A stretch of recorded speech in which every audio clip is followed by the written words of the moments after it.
In the beginning, when we first opened up after the initial COVID outbreak, we obviously set the 6 feet apart and had all the rules. We were wiping down everything with this intense, like, antivirus bacterial cleaning, like every 10 minutes, just to make sure that everyone was safe, wearing masks obviously, and gloves, which we always do. And then when we first opened up, we were doing a lot of Mansky roll deliveries just around the town to make sure that people could have Mansky rolls available if they wanted, because they're stuck at home.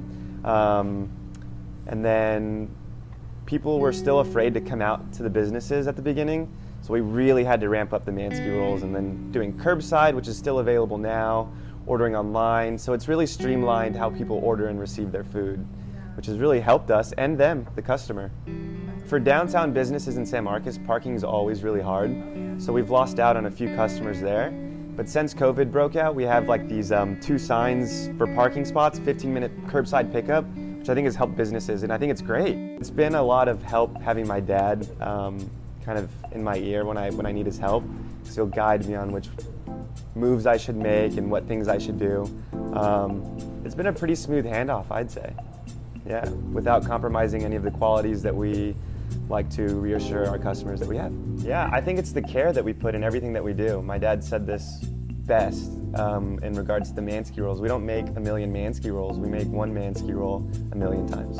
And that's exactly how we do things. It's not just burger flipping. We like put time and care into each ticket that we get and make sure that it's delivered and everything's clean in the area and just all that good stuff.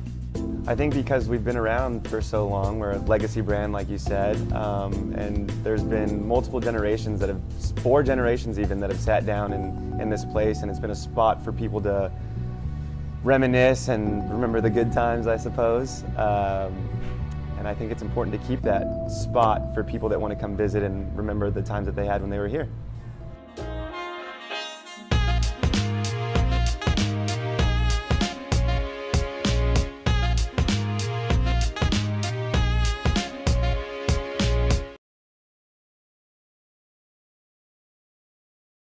Standing alone on stage, award-winning actor Eugene Lee becomes the voice of Pulitzer Prize winner August Wilson. How I Learned What I Learned gives an inside look into the experiences that shaped one of the most celebrated playwrights of the 20th century.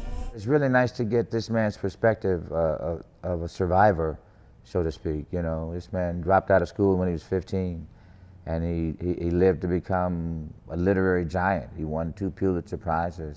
Many of the points made in the show are still relevant to today's society.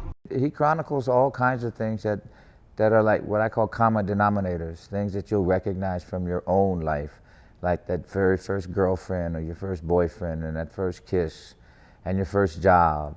Tickets are free to Texas State students, and the show runs until September 23rd in Evans Auditorium. For Bobcat Update, I'm Janecia Stevenson.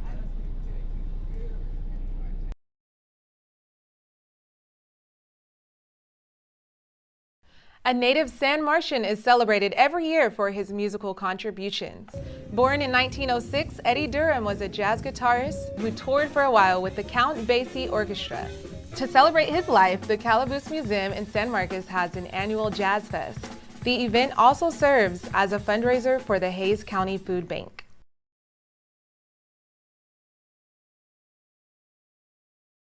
Texas State Career Services helps students enhance their professional skills by supplying them with the tools they need to be successful.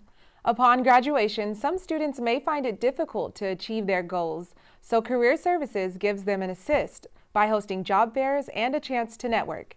The office also provides information on career paths, practice interviews, and building resumes. There's even a job database called Handshake to help students find work on campus. Career Services is located on the 5th floor of the LBJ Student Center.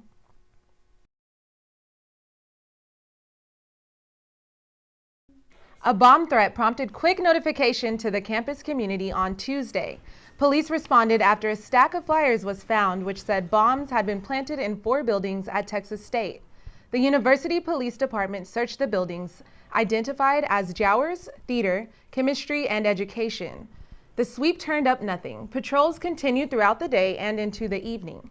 Police say they hope to find the person or persons responsible for leaving the flyers. The threat said explosions could occur on multiple days this week.